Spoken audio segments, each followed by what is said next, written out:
The beginning of the final moments. The city of Medina was calm, its streets quiet as the sun lowered itself toward the horizon. Life continued outside as usual, merchants closing their shops, children running through the narrow alleys, and families preparing for the evening meal. Yet inside one simple house, the air was heavy with silence. For within its walls lay the messenger of Allah in his final illness. He was resting in the room of his beloved wife Aisha. The Prophet was weak, his body weighed down by the fever that had lasted for days. Yet his face still shone with the light of faith. Those who were close to him could not stop their hearts from trembling. For years they had stood beside him through battles, prayers, revelations, and guidance, but now they were facing a moment none of them wished to meet, the time when their beloved Prophet would prepare to leave this world. Aisha sat close to him, gently supporting his head on her lap. Her heart ached with both love and sorrow. She remembered his laughter, his gentleness, his firmness in teaching the truth, and the countless nights of prayer when she had seen his devotion to Allah. Now, she was given the most difficult role, to be with him during his final moments on earth. She moistened his lips with water to ease his thirst, and whispered soothing words, her eyes brimming with tears. Around him were his closest companions. Abu Bakr entered quietly, his face marked with grief, but his heart steady, knowing that this moment was part of the decree of Allah.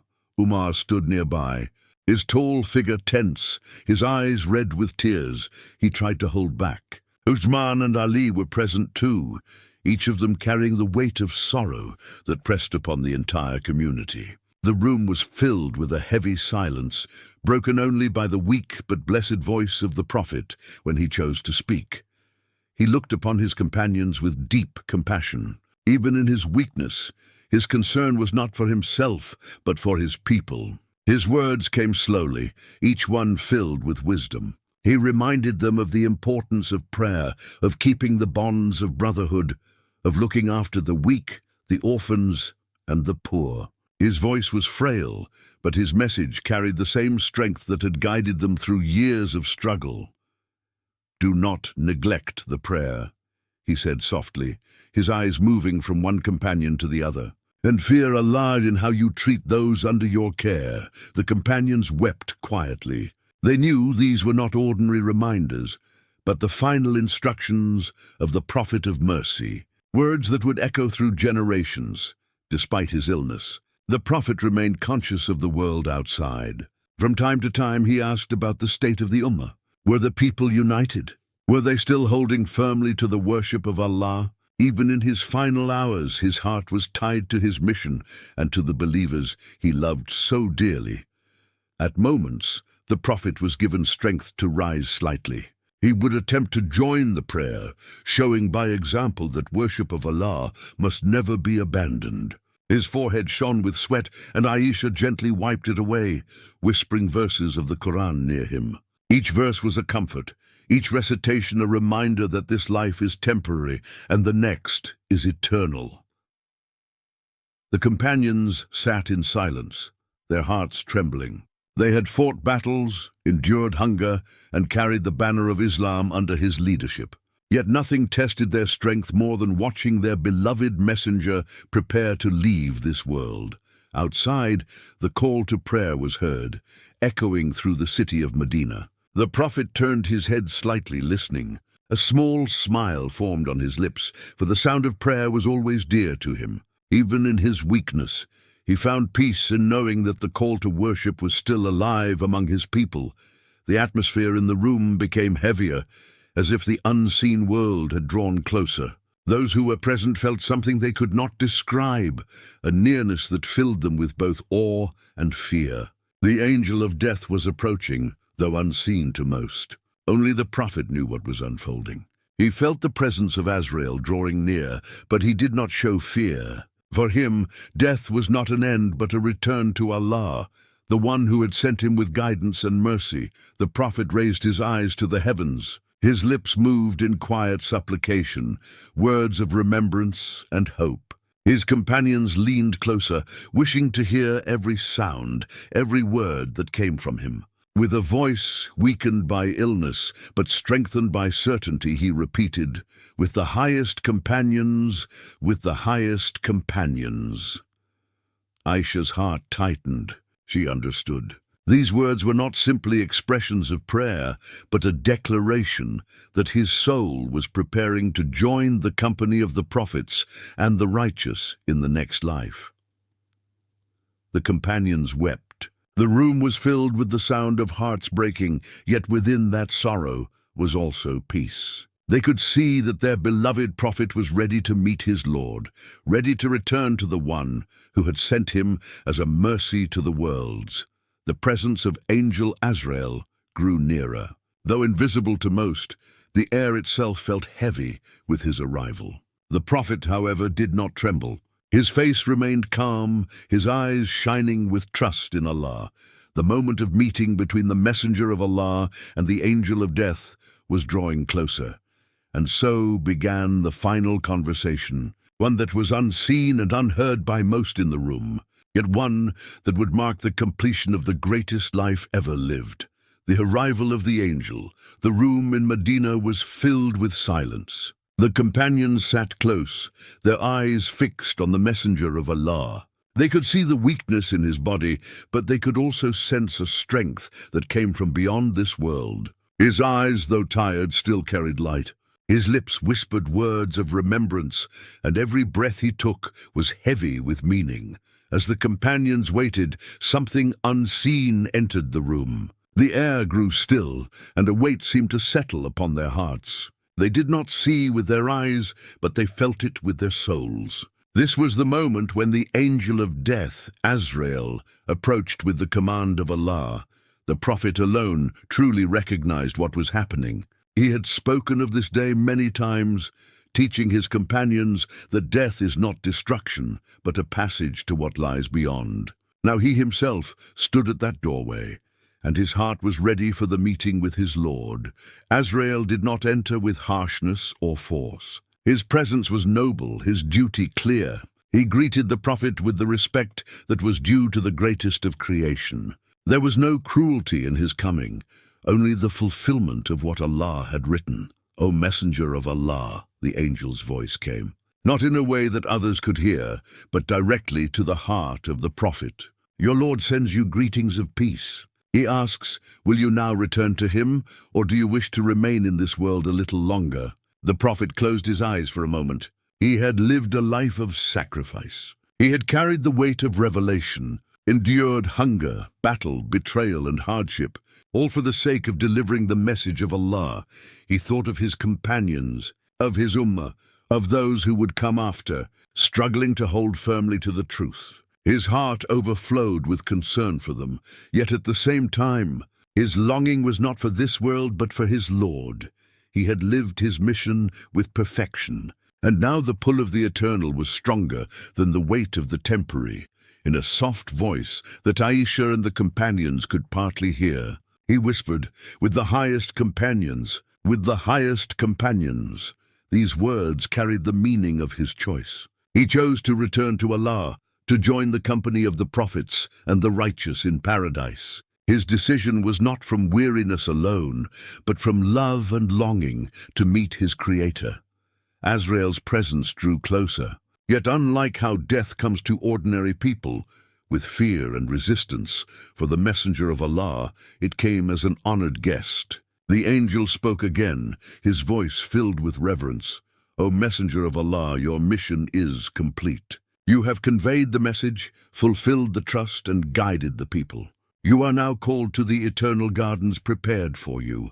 The prophet responded with peace. His lips moved, whispering praises of Allah, declaring his greatness, affirming his oneness. Those sitting near him heard fragments of his words, reminders to pray, to hold fast to the bonds of brotherhood, to care for the weak. Even as his soul prepared to depart, his concern remained for the ummah.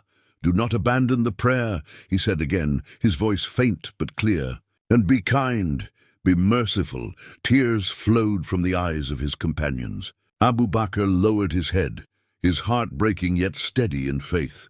Umar, unable to contain his pain, clenched his fists, struggling against the reality that was unfolding. Ali sat silently, his heart heavy with love and sorrow. Every soul in the room felt the weight of the moment. The Prophet turned his gaze to Aisha.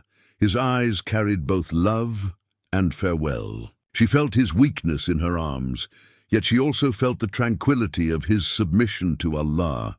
He had always taught them that this world is a test and that the real life begins after death. Now he himself was showing them how to face it, with peace, trust, and certainty. Azrael extended his duty, gentle and respectful. To ordinary men, the angel of death may come as a taker, but to the Prophet, he came as one who served. He did not seize the soul harshly, but invited it, with permission from Allah. The Prophet whispered his final supplications. His lips moved with the words, "O Allah, forgive me. O Allah, have mercy on me. O Allah, allow me to be with the highest companions." The companions leaned closer, their hearts breaking as they heard his blessed voice. Each word was like a jewel, each breath more precious than anything in the world. They wanted to keep him with them forever, but they knew Allah had decreed otherwise. The angel stood ready. The Prophet looked once more toward his companions, then raised his eyes toward the heavens. His face softened with peace. It was as if the world around him had faded, and only the presence of Allah remained before him. Then Azrael spoke with finality, his voice filled with mercy. "O beloved of Allah, your time has come. Come forth to the pleasure of your Lord, to gardens beneath which rivers flow, to the company of the prophets, the truthful, the martyrs, and the righteous." At that moment the Prophet smiled. It was a gentle, beautiful smile that filled the room with light. Those who saw it never forgot it. It was the smile of a man who had completed his mission, who had nothing left but to return to his Lord. The companions wept silently. Aisha held him closer, her tears falling upon him. Yet within her sorrow, she felt the honor of being the one who witnessed this moment. The conversation between the Prophet and the angel of death was one of peace and surrender. There was no struggle, no resistance, only love and longing for Allah. For him, death was not a separation, but a reunion. The angel of death reached gently, and the soul of the messenger of Allah began to depart, as a drop of water slips from the edge of a vessel. It was calm, it was peaceful, and it was filled with light. The companions knew then that the greatest man to walk the earth was about to leave them. Yet even in that moment of heartbreak, they felt a strength in their hearts, for his life and his death were both lessons. He had shown them how to live for Allah, and now he was showing them how to return to Allah. The departure of the Prophet. The room was filled with a silence unlike any other. The companions held their breath, their hearts trembling, for they knew the moment was near. The angel of death stood in honor, fulfilling the command of Allah, and the messenger of Allah lay in the lap of Aisha, whispering his final words of remembrance. The Prophet raised his blessed eyes to the heavens. His lips moved softly in supplication, and those sitting close heard him say, "O Allah, with the highest companions, with the highest companions." His voice was weak, yet it carried the strength of certainty. He was ready to leave this world and return to the one who had sent him. Azrael stepped forward, not with harshness, but with gentleness, for this was no ordinary soul. This was the soul of the most beloved of Allah, the one who had brought light to mankind. The angel extended his hand, and by the command of Allah, the Prophet's soul began to depart. It was unlike the death of others. There was no struggle, no resistance, no pain. It was as if a pure fragrance was being lifted from the earth, as a drop of water glides smoothly from the edge of a vessel. His blessed face grew calm, his lips curved into a smile, and the room was filled with a peace that words cannot describe. The companions felt it deeply. Their hearts broke as they realized that the messenger of Allah had left this world. Aisha held him, tears flowing from her eyes, whispering verses of the Quran.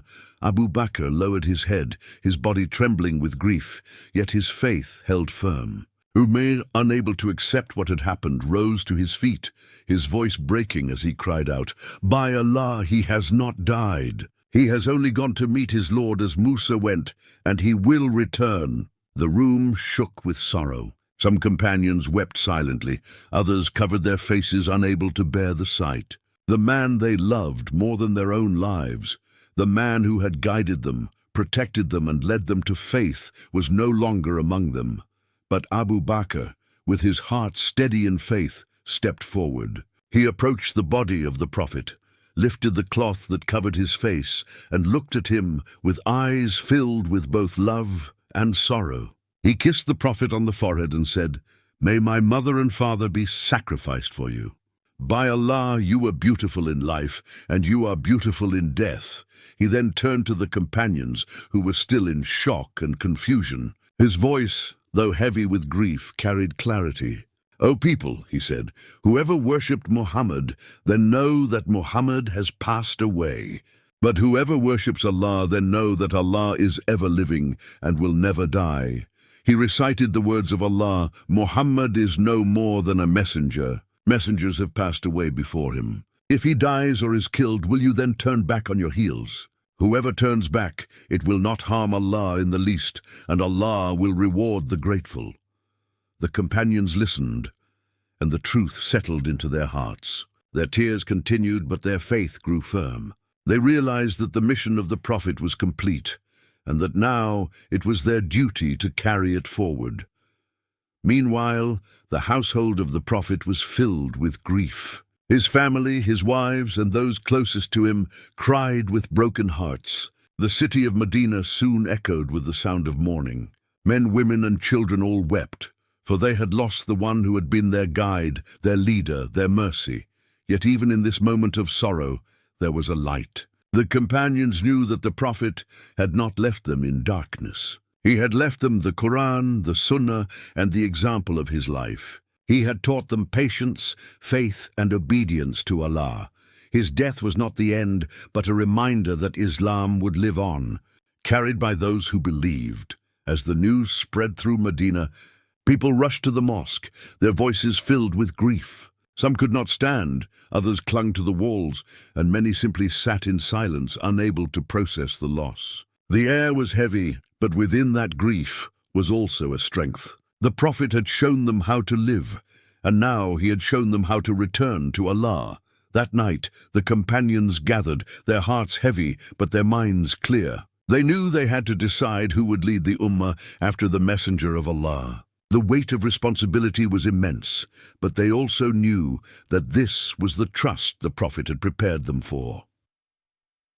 In the house where the blessed body of the Prophet lay, Aisha sat in quiet tears. She touched his face one last time, whispering, "O Messenger of Allah, you have returned to your Lord." Her heart ached, but she found strength in knowing that he was now in peace, with the highest companions in paradise. The passing of the Prophet was the greatest test for the Ummah. It broke their hearts, but it also strengthened their faith. They realized that Islam was greater than any single man, even though no man had ever been greater than him. Thus, the night of his departure became the dawn of responsibility. The Ummah, once guided directly by him, now had to walk forward with his teachings as their light. His death was sorrow, but it was also a reminder of the eternal truth that every soul shall taste death, and that the real life is with Allah in the hereafter. The burial and the legacy, the mourning of Medina carried a silence that had never been felt before. The city that once glowed with the presence of the Messenger of Allah now seemed dimmed by grief. Men, women, and children moved slowly through the streets, their faces marked with sorrow. Everywhere the same words were whispered, "The Messenger of Allah has returned to his Lord." In the house of Aisha, his blessed body rested. The companions entered in small groups, each one overwhelmed with emotion. They stood before him, tears flowing, and prayed over him with hearts full of love. There was no imam to lead the funeral prayer, for none among them could take that place. Instead, each person prayed individually, offering their supplication to Allah for his messenger.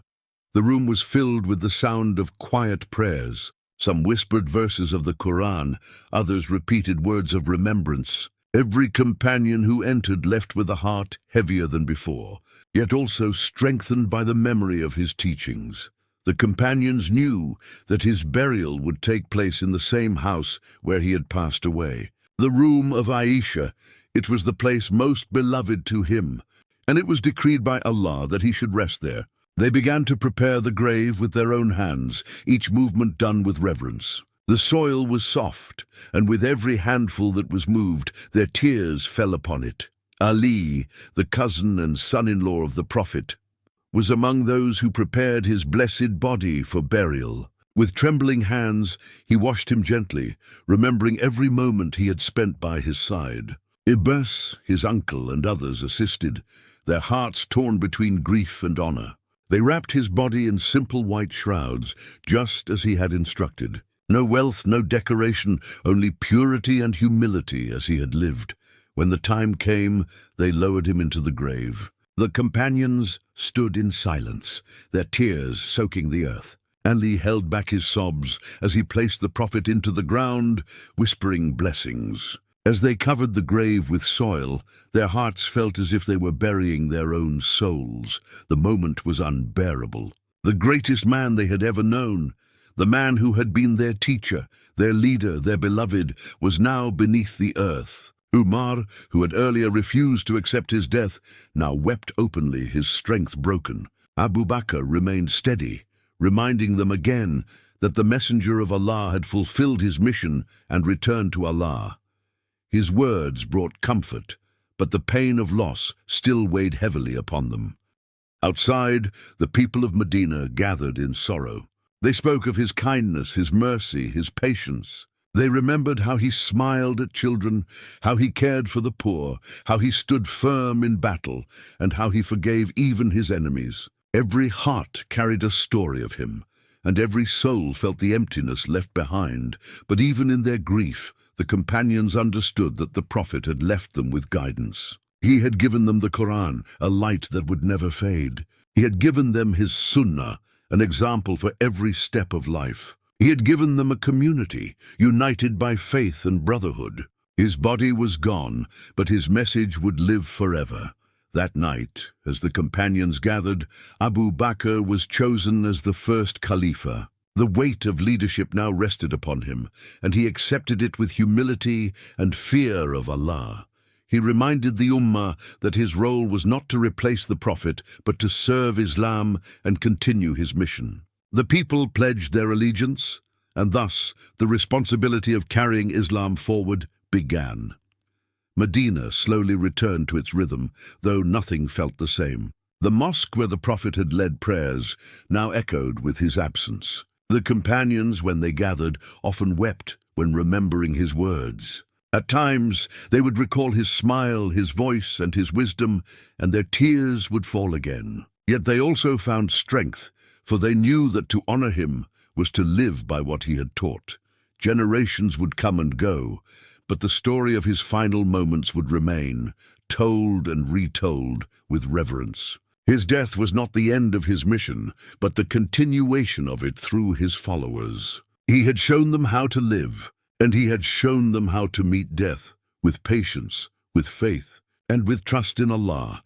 The grave of the Prophet became the most blessed place on earth, a site of remembrance and prayer. Those who visited stood with hearts trembling, knowing that beneath that soil rested the messenger of Allah, the man who had changed the world.